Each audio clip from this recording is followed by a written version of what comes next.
Hello everyone, welcome back to another episode. Today we're going to be talking about the NPCs, why they're made, how they're made, and what exactly do they do within the realms of the digital circus. So let's go ahead and get right into it, and starting off, basically summarizing them down to the most bare bones things possible. They are literally just creatures that are not humans that were specifically created by Cain. The base function of their creation is simply to entertain both Cain as well as the various denizens of the digital circus, aka our main characters. Now here's the thing, there are various types of NPCs. You have detailed NPCs, background NPCs, and story NPCs. Do be aware these are not official titles, but instead categorizations that I basically named myself, with the purpose to basically summarize every single NPC's main job and function, as well as the difference between the types. Starting with the most basic, background NPCs are as default and basic as they come. They have no personality aside from the environment that they are created in, as well as having no faces. Their appearance is quite literally just a faceless doll with no defining characteristics. These NPCs are primarily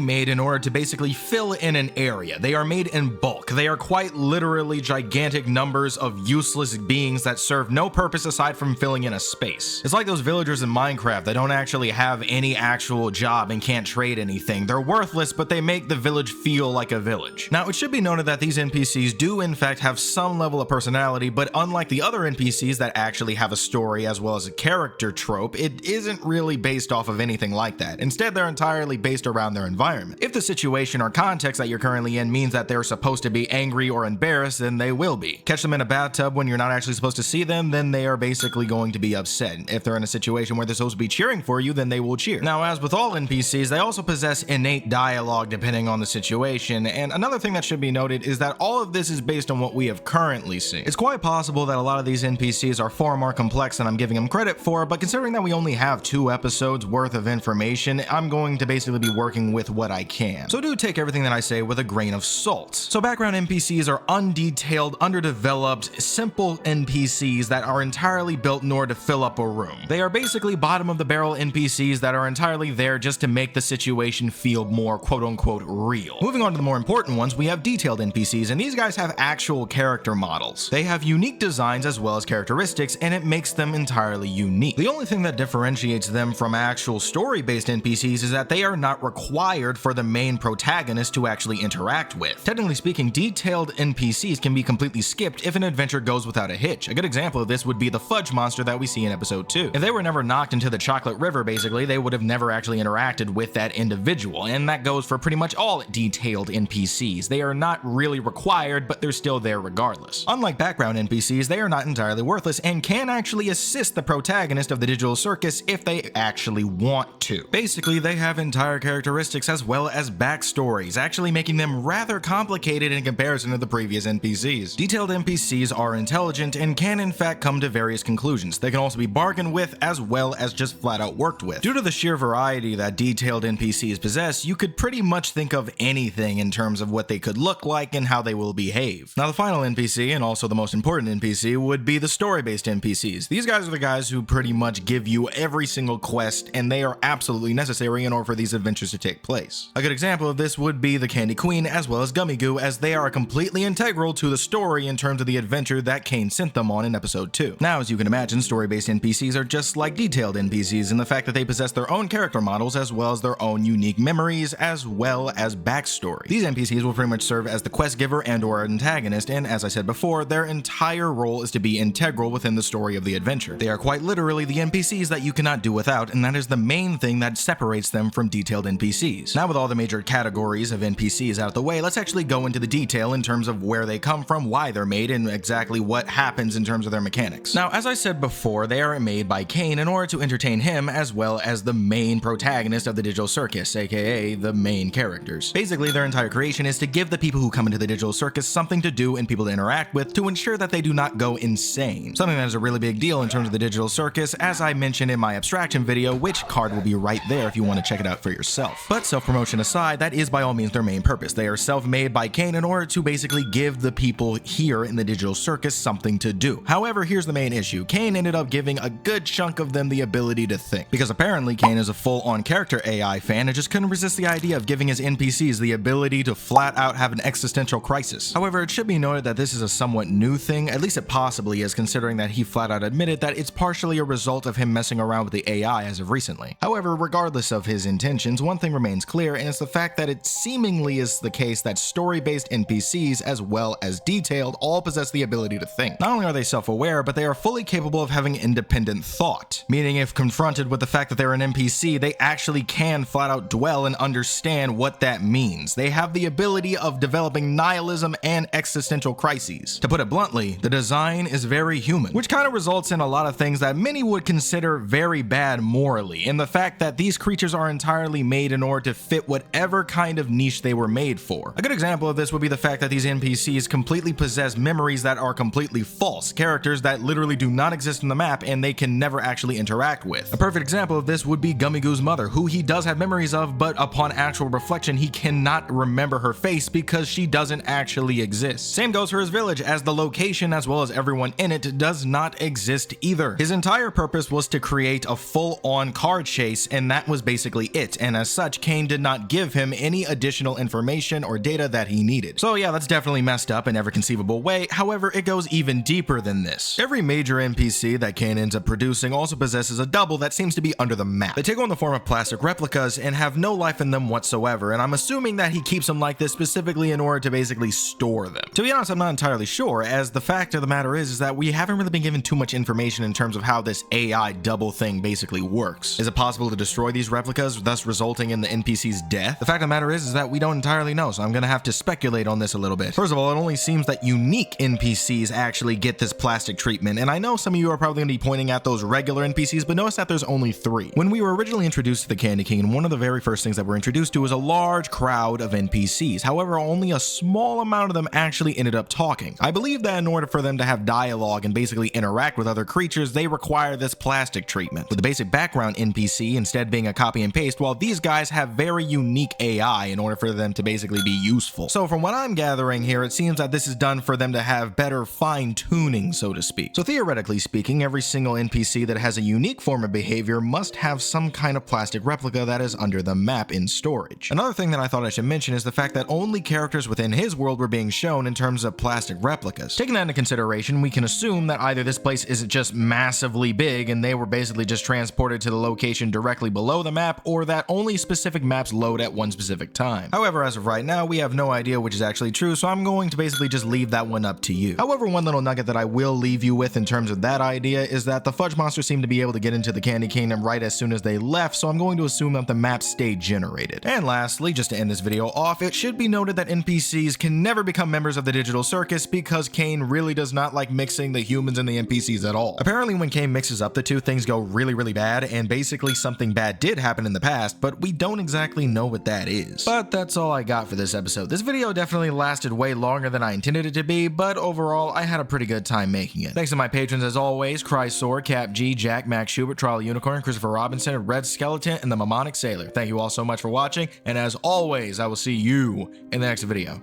Bye.